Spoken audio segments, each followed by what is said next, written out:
대부분 다 얘기하는 말이 다 그러면 옛날로 돌아가자는 말이냐, 뭐 가난하게 살자는 말이냐. 지금까지 많이 뺏어 썼으면 그러니까. 이젠 그만하자. 그렇지.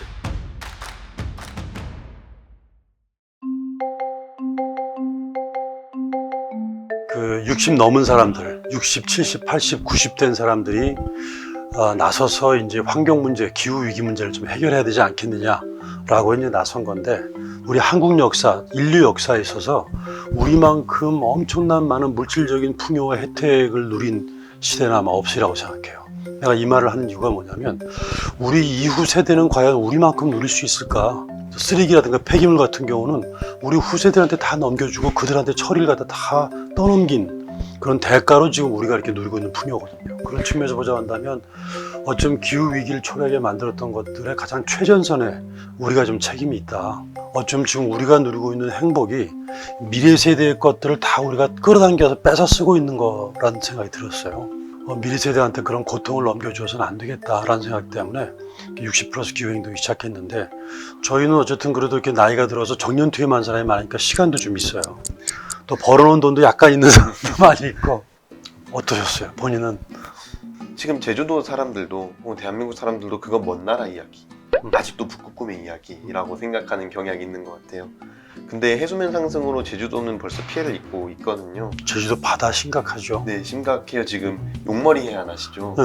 이제 방문 들어갈 수 있는 가능 일수가 몇 년 전에는 200일이 넘었는데 지금은 60일, 70일밖에 그렇구나. 들어갈 수 없어요. 해수면이 좀 상승하는 네. 바람에 위험해져가지고. 처음에는 이 정도로 들어갈 수 있는 이 정도였다면 이제는 해수면이 상승해서 못 들어가니까 시멘트를 더 위에 쌓고, 안 되니까 이제 또 시멘트를 쌓고, 이렇게 해서 그렇구나. 기간을 조금이나마 연장하고 있음에도 60일, 70일 정도에 들어갈 수 있는 정도가. 그리고 지금 원래 제주도에서 잡혀하는 해산물들이 제주에 서식하고 있는 부산에서 발견되고 울릉도에서 발견되고 있어요. 그랬다. 온도가 상승이 돼서.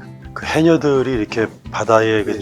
채취하고 이럴 때 옛날보다 굉장히 많이 달라졌을 뿐 아니라 네. 산호가 많이 죽고 네. 해가지고 산호 주변에 서식하고 있는 무슨 어종들이 다 살 수가 없게 되는 분위기가 된 것들도 더 심각하죠. 제주 내가 초등학생 때와 중고등학생 때 제주의 모습이 많이 달라서 네, 이런 기후위기 그리고 환경에 관심을 가지게 되었습니다. 대단합니다. 그래도 중학교 때부터 관심을 갖게 되었는데, 나 같은 경우는 그때 뭐 아무 생각이 없던 시절이었는데,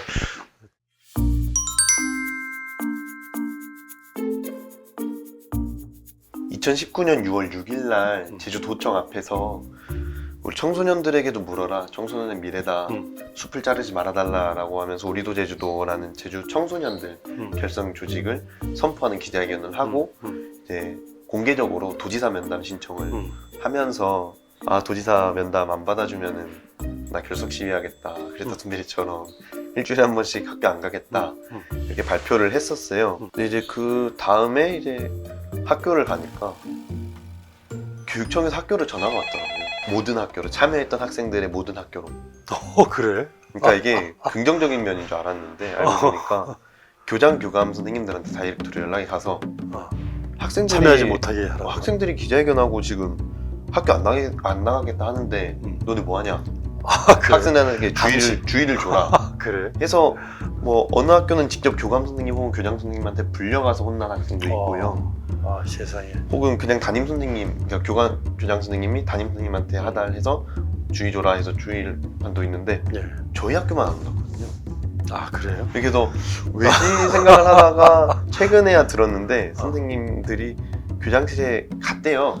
오라 해서 갔대요. 근데 학생들이 이렇게 한다는데 어떻게 주의를 줘라 하니까 제가 그 그러니까 저희 학년부장 선생님이, 아니 애들이 뭐 범법을 저지르는 것도 아니고 애들이 자기 피해 감수하면서 자기의 목소리를 내겠다는데 그게 뭐 잘못이냐, 우리 혼낼 수 없다 해서 안 혼낸 거래요, 저희 학교만.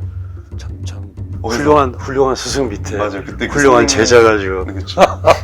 감동이네 아주. 네, 진짜 감동받아가지고. 그러니까 저는 약간의 고정관념은 계속 갖고 있었어요. 제가 아는 비청소년분들 90% 이상은 다 너 학생이 뭘 안다고 공부나 해라라는 그렇죠. 시선이 대부분이었는데, 나는 뭐랄까요, 이렇게 지지해주는 어른분들도 있구나.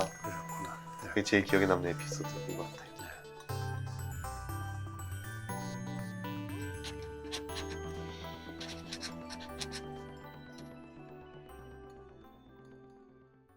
물질적으로는 청빈하지만 오히려 그것이 훨씬 더 가치 있는 삶이다라고 하는 것들을 얘기하고 있는 건데, 대부분 다 얘기하는 말이 다 그러면 옛날로 돌아가자는 말이냐, 뭐 가난하게 살자는 말이냐, 뭐 이런 얘기, 성장을 중단하란 말이냐, 이런 얘기를 하고 있어요. 그럼 저도 이런 얘기 많이 들어요.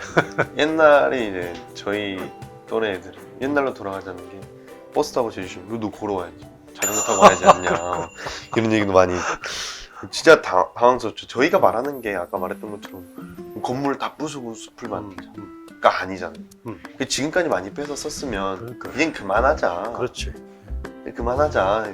옛날로 돌아가자는 게 아니다. 지금의 기존에 있던 석탄 발전소 혹은 이런 핵발전소들을 신재생 에너지로 전환하자. 그러면 에너지 사용량을 이런 거 수요를 맞추지 못할 거다라고 하는데 뭐 에너지를 조금 덜 쓰자는 거잖아요. 그렇죠. 뭐 많은 것을 바라는 게 아니라 조금 불편하겠죠. 그것 때문에 우리가 죽지는 않아요. 근데 우리가 이런 기후위기 혹은 이런 매연가스를 계속 내뿜고 에너지를 많이 사용하면 자연 생태계에 있는 우리 구성원들은 죽어요. 그럼요. 맞죠? 우리야 그렇지만 자연생태계는 정말로 작은 약한 생명들 같은 네. 경우는 심각한 생명의 위협이 되는 거고, 실제로 이게 자연계의 모든 생명들은 성장을 무한히 하지 않거든요. 네. 곡식도 일정한 성장을 하면 나중에 이것이 열매를 얽게 되고 이것이 일정하게 고개를 수그리고 누렇게 이제 익게 되고 무르익게 되는 거죠. 사람도 일정하게 성장하다가 나중에 20대 중반 되면 더 이상 성장하지 않잖아요. 그 다음엔 성숙의 단계로 넘어가는 거거든요.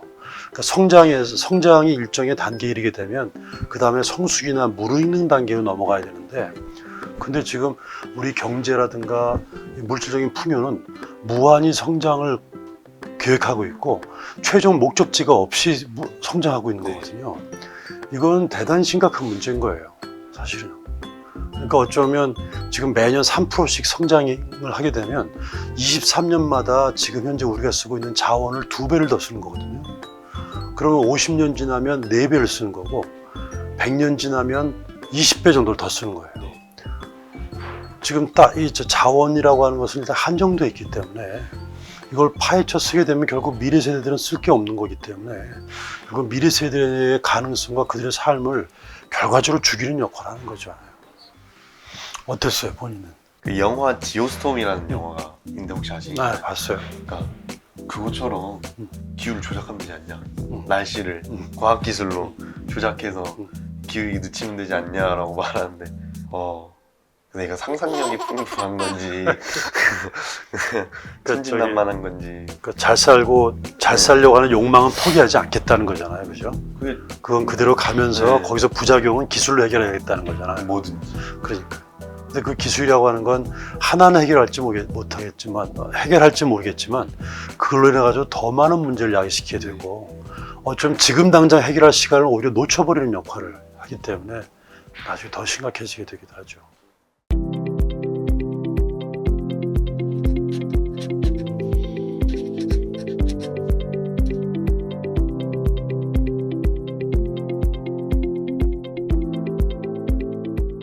학생들을 바라보는 시선은, 그러니까 실제로 학생들이 사회에 나와서 활동을 하기는 어려워요. 그러니까 실제로는 유럽만 봐도 매주 금요일마다 그레타 툰베리가 시작을 해서 결속 시위를 몇만 명이 모여서 하잖아요. 그럴 때 어른분들은 와 대견하다고 끝내는 게 아니라 같이 동참을 해주세요.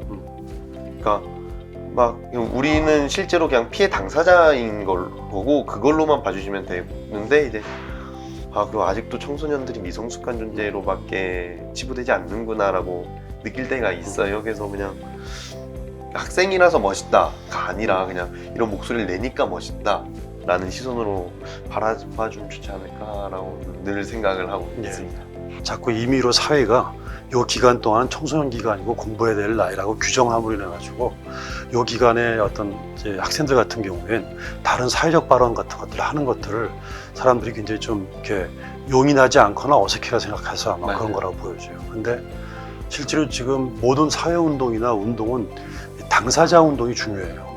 피해 당사자, 노동자들이 피해를 받고 있으면 그것을 노동운동이, 또 농민들이 피해를 받고 있으면 농민운동인데, 이 기후 문제는 누가 피해자냐?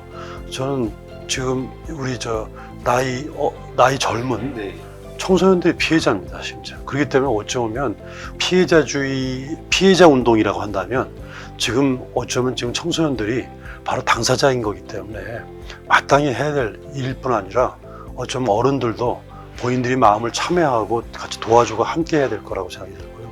열심히 하셔가지고 행동으로 그걸 증명해가지고 설득을 좀 해주세요.